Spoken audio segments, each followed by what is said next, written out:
Hi friends, എല്ലാവർക്കും ഉപ്പും പുളിയും കുക്കിങ്ങിലേക്ക് സ്വാഗതം. ഇന്ന് ഞാൻ ഉണ്ടാക്കാൻ പോകുന്നത് പപ്പായ കൊണ്ടുള്ളൊരു മോരുകറിയാണ്. അതിന് വേണ്ടി ഇതുപോലെ 2 പപ്പായ ഞാൻ എടുത്തിട്ടുണ്ട്.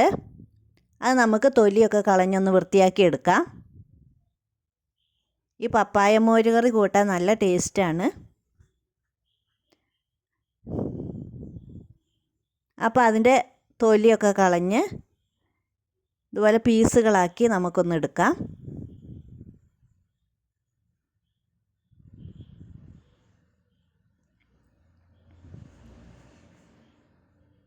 ഇതുപോലെ കഷ്ണങ്ങളാക്കി ഞാൻ എടുത്തിട്ടുണ്ട്. ഞാനിവിടെ ഒരു ചട്ടിയാണ് ഉപയോഗിക്കുന്നത്. അപ്പോൾ ചട്ടിയിലേക്ക് കഴുകി വാരിയിട്ട് അതിലേക്ക് 1.5 ടീസ്പൂൺ ഉപ്പിട്ട് കൊടുക്കുക. 1/4 ടേബിൾ സ്പൂൺ മഞ്ഞൾപ്പൊടി, കുറച്ച് കറിവേപ്പില, ഇത്രയും സാധനങ്ങളിട്ട് നന്നായിട്ടൊന്ന് കൂട്ടി യോജിപ്പിക്കുക. അതിലേക്ക് 1 കപ്പ് വെള്ളം കൂടി ഒഴിച്ച് അതൊന്ന് മൂടി വെച്ച് വേവിക്കാം. ഇനി അതിലേക്ക് വേണ്ടുന്ന അരപ്പ് എന്തൊക്കെയാണെന്ന് നോക്കാം. 1 കപ്പ് തേങ്ങ, അത് മിക്സിയുടെ ജാറിലേക്ക് ഇട്ട് കൊടുക്കുക. ഒരു 3-4 പച്ചമുളക്, 2 അല്ലി വെളുത്തുള്ളി, ഒരു 2 നുള്ള് ജീരകം, ഇത്രയും സാധനങ്ങളിട്ടൊന്ന് ഇത് അരച്ചെടുക്കാം. പിന്നീട് ഞാൻ 1 കപ്പ് തൈരും കൂടെ ഞാൻ ഇതിലേക്ക് എടുത്ത് വെച്ചിട്ടുണ്ട്. നമുക്കിതൊന്ന് നന്നായിട്ട് അരച്ചെടുക്കാം. ഇനി പപ്പായ വെന്തോ നോക്കട്ടെ. അപ്പോൾ ഞാൻ നോക്കിയപ്പോൾ അത് ശരിക്കും വെന്തിട്ടില്ല. ഇനി ഒരു 5 മിനിറ്റും കൂടെ ഒന്ന് മൂടി വെച്ച് വേവിക്കേണ്ടി വരും. ഈ സമയം നമുക്കൊരു ചീനച്ചട്ടി അടുപ്പത്ത് വെച്ച് അതിലേക്ക് 2-3 ടേബിൾ സ്പൂൺ വെളിച്ചെണ്ണ ഒഴിച്ചു കൊടുക്കുക.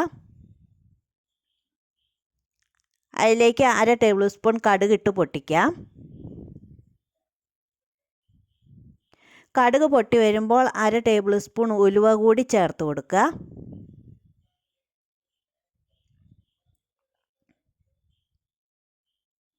ഉലുവയും ഒന്ന് പൊട്ടി വരട്ടെ. ഉലുവയും പൊട്ടി വരുമ്പോൾ അതിലേക്ക് 3-4 വറ്റൽ മുളക് ഇട്ടൊന്ന് മൂപ്പിക്കുക. വറ്റൽ മുളക് മൂത്ത് വരുമ്പോൾ കറിവേപ്പില ഇട്ട് കൊടുക്കുക. ഇത് രണ്ടും മൂത്ത് വരുമ്പോൾ ആ തേങ്ങ അരച്ചത് ഇതിലേക്ക് ചേർത്ത് 1 മിനിറ്റ് ഒന്ന് വഴറ്റുക. അതിൻ്റെ പച്ചമണം പോകുന്നത് വരെ ഒന്ന് വഴറ്റാം.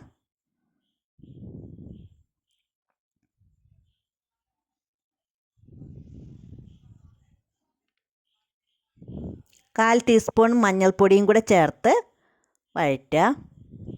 ഇനി നമുക്ക് പപ്പായ വെന്തോ നോക്കാം. ഇപ്പോൾ പപ്പായൊക്കെ നന്നായിട്ട് വെന്തിട്ടുണ്ട്. അപ്പോൾ ഈ അരപ്പ് അതിലേക്ക് ചേർത്ത് കൊടുക്കുക.